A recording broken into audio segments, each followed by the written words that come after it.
Ayatollah Khamenei की ज़िंदगी के बारे में, उनकी ज़िंदगी के बारे में नहीं बल्कि उनके डेली रूटीन के बारे में, उनका दिन कैसे गुजरता है।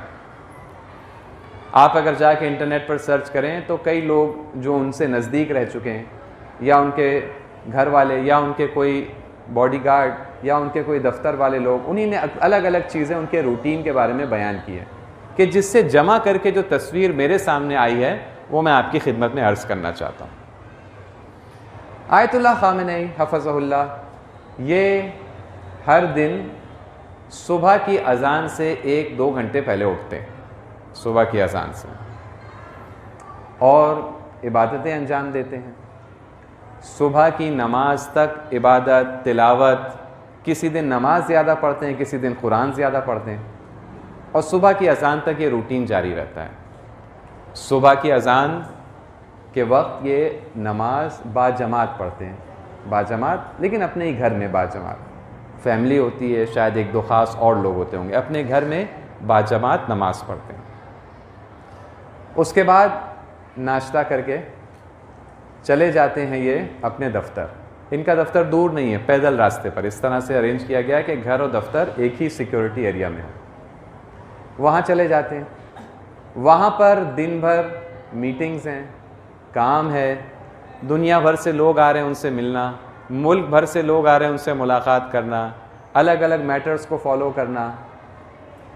इस सब के साथ साथ रोज़ वो मीडिया फॉलो करते हैं, ख़ास तौर पर न्यूज़ मीडिया, न्यूज़पेपर्स पढ़ते हैं बाकायदा। कई सारे न्यूज़पेपर उनके लिए लाए जाते हैं, ख़ुद उसको देखते हैं, ख़ुद उनको पढ़ते हैं।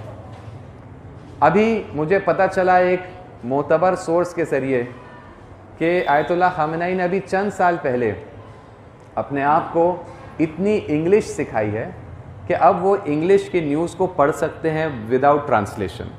उन्हीं ने इस उम्र में जाकर, वैसे उनकी उम्र अब तकरीबन 80 साल की होने वाली है, तो इस उम्र में जाकर यानी 70 के आसपास उन्हीं ने जब थे तो उन्हीं ने एक नई ज़बान सीखी, एक नई लैंग्वेज, और अब उन्हें इंग्लिश में ट्रांसलेशन की ज़रूरत नहीं है, एटलीस्ट रीडिंग पढ़ते वक्त उनको अब ट्रांसलेशन की ज़रूरत नहीं होती।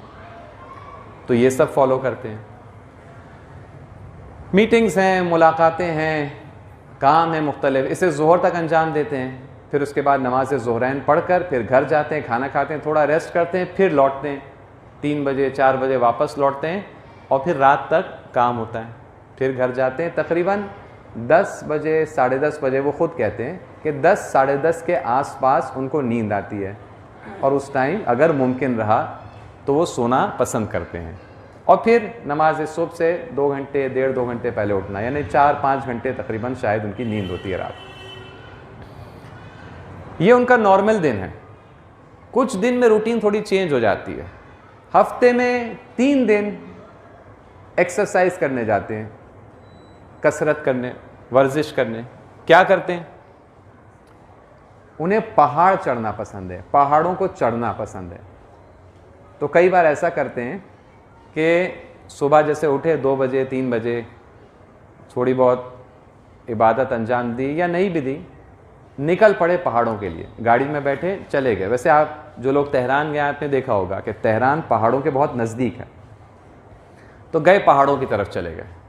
जब वहाँ पहुँचते हैं तो सुबह की अज़ान होती है, पहले नमाज़ पढ़ते हैं वहाँ पहाड़ों में, और फिर उसके बाद तकरीबन 1 घंटा 1.5 घंटा जो है पसंद करते हैं ऊपर की तरफ चढ़ना।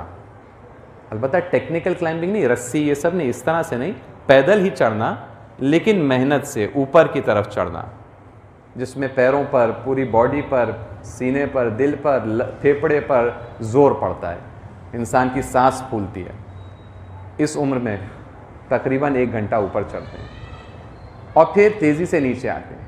जब तक वो नीचे आते हैं तब तक अभी तुलुए आफ्ताब नहीं हुआ होता है, सनराइज़ अभी तक नहीं हुआ होता है। और कई बार ऐसा हुआ है, लोग जो ख़ुद शौक़ में पिकनिक मनाने के लिए, तफरी मनाने के लिए आए हैं वहाँ पहाड़ों में चलने के लिए, चढ़ने के लिए, पिकनिक मनाने के लिए, वो सुबह पहुँचते हैं सनराइज़ के टाइम, तुलुए आफ्ताब के वक्त, और उस वक्त अचानक देखते हैं कि आयतुल्लाह ख़ामेनी जो हैं अपने एक छोटे से टीम, जो मुहाफ़िज़ीन की उनकी बॉडीगार्ड्स की टीम है, उसके साथ उतर रहे हैं और जा रहे हैं वापस। और फिर वो चले जाते हैं अपने दफ्तर और अपना दिन यूँ आगाज़ करते हैं। यानी हफ्ते में 3 दिन उनका ये रूटीन है। हफ्ते में इसी तरह 3 या 4 दिन वो दर्स खारिज देते हैं। दर्स खारिज हौज़े इल्मिया का, दीनी तालीम का सबसे आला दर्जे का दर्स होता है, सबसे आला दर्जे का दर्स होता है। उसूल फ़िक़्ह और फ़िक़्ह का दर्स होता है। दर्स होता है पौने घंटे का, 1 घंटे का, लेकिन उसकी तैयारी कई घंटे करनी पड़ती है। जो सिखा रहा है उसे भी कई घंटे तैयारी करनी होती है, और अगर कोई शागिर्द चाहता है कि उस दर्स से फ़ायदा हासिल करे, उसे भी कई घंटे तैयारी करके आना पड़ता है। इतनी तमाम एक्टिविटीज़ के बावजूद हफ्ते में 3 दिन कम से कम, जहाँ तक मुझे इत्तला है, दर्स खारिज देते हैं रहबर मुअज़्ज़म, कि उसके लिए अलग से स्टडी उन्हें करना पड़ता है। इसके अलावा रहबर अपनी शौक़ की बहुत किताबें पढ़ते हैं, बहुत किताबें। रहबर को ख़ास तौर पर नॉवेलें पढ़ने का, कहानियों की किताबें पढ़ने का उन्हें बहुत शौक़ है। शौक़ क्यों है? क्योंकि उन्हें लगता है कि इससे सबक हासिल होते हैं। उन्हें लगता है कि इसको पढ़कर वो ख़ुद किरदार अदा कर सकते हैं राइटर्स को गाइड करने में। और इसीलिए बहुत सारी किताबें जो छपती हैं ईरान में, रहबर दूसरों से पहले उन्हें पढ़ते हैं, और फिर कई बार एक पैराग्राफ, एक नोट लिखकर जो उसका राइटर है, मुसन्निफ़ है, लेखक है, उसको भेजते हैं कि किताब अच्छी थी, ऐसी थी, इसमें ये प्लस पॉइंट था, ये इसमें माइनस पॉइंट था। रीडिंग स्पीड भी उनकी बहुत ज़्यादा है। जो लोग उन्हें पढ़ते देखते हैं कहते हैं लगता है वो सिर्फ ऐसे ऐसे वरक पलट रहे हैं, सिर्फ एक निगाह डाल रहे हैं, लेकिन उनकी रीडिंग स्पीड इतनी ज़्यादा हो गई कि वो एक्चुअली पूरा पेज पढ़ लेते हैं तेज़ी से। प्रैक्टिस के ज़रिए इंसान यहाँ तक पहुँच सकता है। ये भी अंजाम दे रहे हैं, ये सब कुछ अंजाम दे रहे हैं, इतनी सारी चीज़ें अंजाम दे रहे हैं। और उनकी एज क्या है? खुदा इंशाअल्लाह उन्हें तूले उम्र अता करे।